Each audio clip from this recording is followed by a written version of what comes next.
Doing the video about Malfurion and the Cenarian Circle made me wonder, what exactly are the Wild Gods? Because they seem both lore-breaking and, honestly, cool as hell.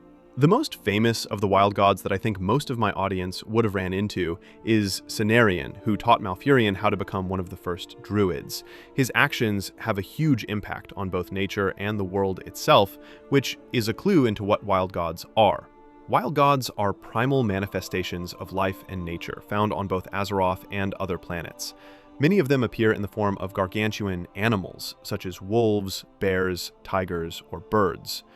The Wild Gods of Azeroth are creatures of two realms, for while they inhabit the physical world, their spirits are bound to the ethereal Emerald Dream.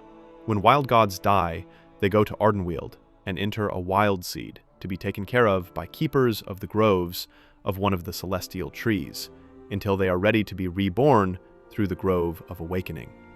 No matter their moral alignment in life, in death, all are under the protection of the Winter Queen.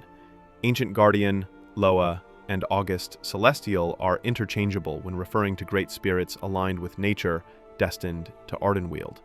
But where did they come from? Well, everyone's favorite Titan, Freya, of course. As the Titanforged began shaping Azeroth, Keeper Freya wandered the world, creating enclaves of life and nature in the places where the energies of the Well of Eternity had coalesced, such as Ungoro Crater, Sholazar Basin, and the Vale of Eternal Blossoms.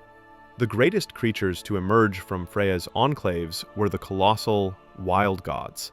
Seeing these creatures as her own children, Freya and the Wild Gods often wandered side by side through the primal forests and grasslands of early Azeroth. The area that they spent the most time at was the massive, forested peak known as Mount Hyjal, and it was upon the slopes of Hyjal that Freya bound the spirits of her beloved Wild Gods to the Emerald Dream.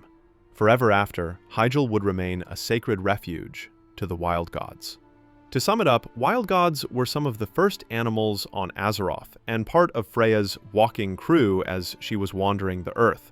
Honestly, much better lore than I was expecting. But subscribe and like for more WoW content.